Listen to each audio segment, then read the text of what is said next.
senhor presidente, demais membros da mesa. Eu quero saudar, em nome do presidente Assis Couto e Yara Xavier,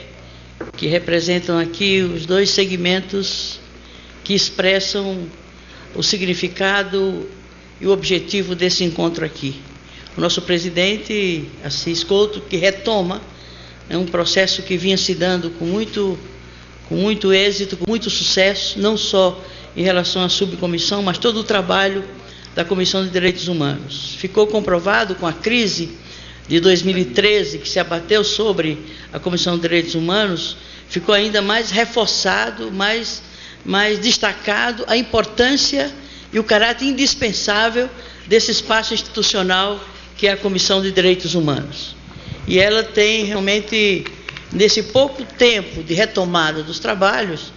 já se sinaliza que vamos recuperar o tempo perdido, que foi aquele um ano de 2013, que impactou negativamente a vida e o trabalho daquela Comissão de Direitos Humanos. No caso da subcomissão, tentamos que ela sobrevivesse numa outra comissão. Aí eu consegui da minha bancada um cargo de suplente na Comissão de Constituição e Justiça, na tentativa de que a comissão não tivesse solução de continuidade, a subcomissão não tivesse solução de continuidade. Apesar da boa vontade do presidente daquela comissão, né, a própria burocracia, né, e o caráter formal e protocolar e a própria composição parlamentar daquela comissão é um impeditivo para que as coisas aconteçam. É tudo muito formal, tudo muito difícil, é enorme a comissão, a sua composição ideológica também não é muito favorável a posições mais avançadas, mais consequentes, e o fato é que nós perdemos o ano de 2013. Ficamos um semestre para aprovar o requerimento que criou a subcomissão lá, e mais um semestre para conseguir realizar algumas reuniões quando foram aprovados alguns requerimentos para se promover iniciativas e eventos naquela subcomissão. Então, se retoma agora, e a nossa responsabilidade é exatamente nos recompormos em relação às perdas que significou aquela paralisação da nossa subcomissão, e também em razão da paralisação da Comissão de Direitos Humanos, e a subcomissão só tem sentido exatamente no âmbito da Comissão de Direitos Humanos, e tanto é que o requerimento que apresentamos para realizar a sessão solene hoje, para homenagear os civis e militares que resistiram ao golpe e que contribuíram para a defesa da democracia, eu o fiz em nome da Subcomissão de Direitos Humanos, depois de ter sido aprovado na Comissão de Direitos Humanos. E temos muita coisa acumulada, em razão do que já havia de acúmulo na Comissão de Direitos Humanos. Essa comissão, se não me engano, tem 18 ou 19 anos, é de iniciativa do nosso companheiro Nilmário Miranda, que tem o mérito de ter trazido para essa casa esse espaço democrático voltado à questão dos direitos humanos, e no período que, até quando assumimos, já havia um acervo, já havia um acúmulo, já havia um trabalho importante realizado em torno da busca da verdade em relação ao regime militar, e esse acervo se somou àquilo que a subcomissão agregou com as oitivas que fez, com os seminários que fez. Nós realizamos o seminário internacional sobre a Operação Condor, com a participação de alguns países, representantes de alguns países. Fizemos oitiva com camponeses e com recrutas que serviram ao Exército na época da ditadura militar, na operação lá no Araguaia. E tudo isso é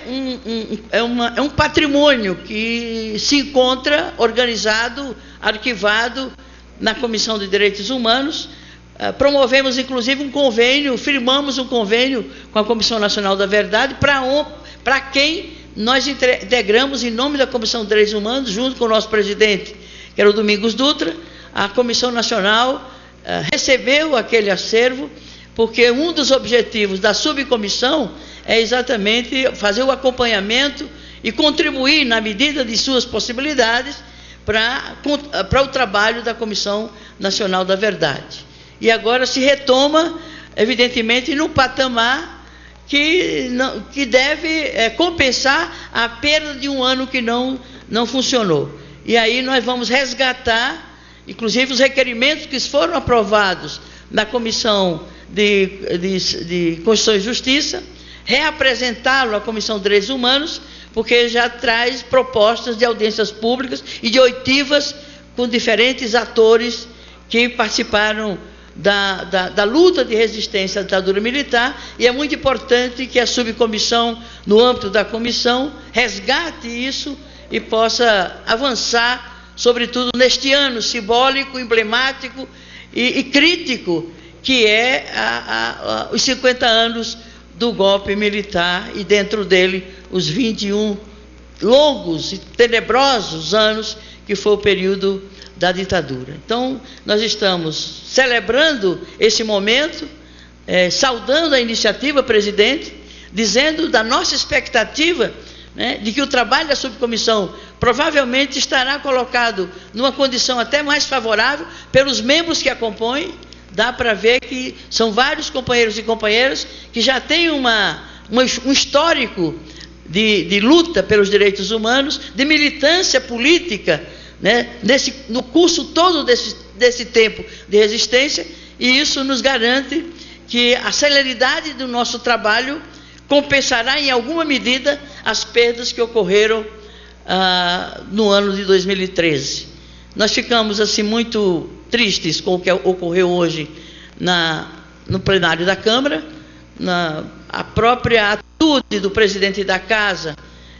também merece reparos nossos. O presidente, o tempo inteiro, ele ficou, de uma certa forma, numa atitude ambígua, querendo neutralidade. Democracia não é neutralidade, né? Firmeza de posições até contrárias, antagônicas, porém não dá para tratar, no momento em que está se rememorando e redenunciando aquele triste período da nossa história, de tratar igualmente um dos atores daquele segmento dos militares, que tem realmente conturbado muito a vida dessa casa, e lamentavelmente não tem havido uma posição mais determinada, mais firme, mais com autoridade em relação ao comportamento daquela figura, né, triste, que a gente precisa levar em conta a necessidade de a Câmara ter uma posição mais enérgica e mais definitiva, porque ele perturba, ele conturba, ele compromete o trabalho que muitos de nós, né, nos empenhamos para que aconteça nos estreitos limites que ainda é essa casa, porque lamentavelmente